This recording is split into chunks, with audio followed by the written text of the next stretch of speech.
വിപുലമായ ഓണാഘോഷങ്ങളോടെ കൊല്ലം അമൃതപുരി ആശ്രമം. തിരുവോണ നാളിൽ ആശ്രമത്തിലെ അന്തേവാസികൾക്ക് പുറമെ വിദേശികളായ ഭക്തരും പരിപാടിയിൽ പങ്കെടുത്തു.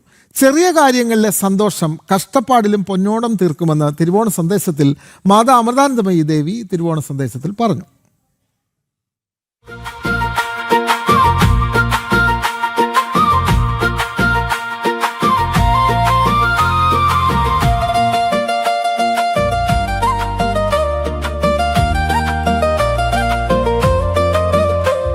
ഇത്തവണത്തെ തിരുവോണം വിപുലമായി തന്നെ അമൃതപുരി ആശ്രമം ആഘോഷിച്ചു.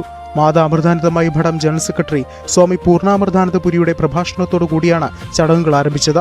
മാതാ അമൃതാനന്ദമയി ദേവി ഓണാഘോഷ ചടങ്ങിൽ തിരുവോണ ദിന സന്ദേശം കൈമാറി. സ്നേഹം, സൗഹൃദം, സാഹോദര്യം, സമൃദ്ധി, സമത്വം, സമർപ്പണം തുടങ്ങി മഹത്തായ മൂല്യങ്ങളെ ഓണം ഉയർത്തിപ്പിടിക്കുന്നുവെന്നും കൊച്ചു കൊച്ചു കാര്യങ്ങളിൽ സന്തോഷിക്കുന്ന ഒരു മനസ്സും നന്ദിയുള്ള ഒരു ഹൃദയമുണ്ടെങ്കിൽ ഏത് കഷ്ടപ്പാടിലും ഒരു പൊന്നോണത്തെ സൃഷ്ടിക്കാനാകുമെന്നും മാതാ അമൃതാനന്ദമയി ദേവി പറഞ്ഞു. മലയാള നാടും മലയാളികളും ഹൃദയത്തോട് ചേർത്ത് വയ്ക്കുന്ന ഒരാഘോഷമാണ് ഓണം. മനുഷ്യരെല്ലാവരും ഒന്നുപോലെ സന്തോഷത്തോടെ കഴിഞ്ഞ സമത്വ സുന്ദരമായൊരു ഭൂതകാലം, ആ പോയ കാലത്തെക്കുറിച്ചുള്ള മധുരിക്കുന്ന ഓർമ്മകൾ, അതുപോലുള്ളൊരു കാലം ഇനിയും വരുമെന്നുള്ള ഒരു പ്രതീക്ഷയും പ്രത്യാശയും സ്നേഹവും സന്തോഷവും പങ്കുവയ്ക്കുന്ന വർത്തമാനകാലത്തെ ആഘോഷം. ഒപ്പം ഈശ്വരഭക്തി, ഈശ്വര സമർപ്പണം, ഉന്നതമായ മൂല്യങ്ങൾ എല്ലാം ചേർത്തറിഞ്ഞതാണ് ഓണം. ഈശ്വരഭക്തിയും മനുഷ്യ സ്നേഹവും ഒന്നു ചേരുന്ന കാലമാണ് ഓണക്കാലം.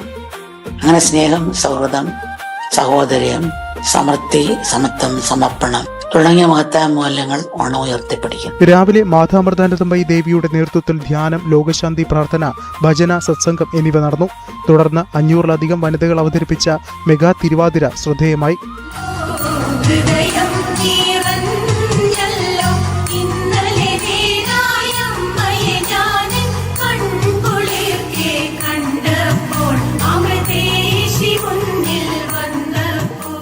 ചടങ്ങിൽ പങ്കെടുത്ത ഏവർക്കും മാതാ അമൃതാനന്ദമയി ദേവി ഓണസദ്യ വിളമ്പി. ആശ്രമത്തിലെ അന്തേവാസികൾക്ക് പുറമെ ഭാരതത്തിനകത്തും പുറത്തു നിന്നുള്ള ആയിരക്കണക്കിന് ഭക്തർ ഓണാഘോഷ പരിപാടികളിൽ പങ്കാളികളായി. ജനം, കൊല്ലം.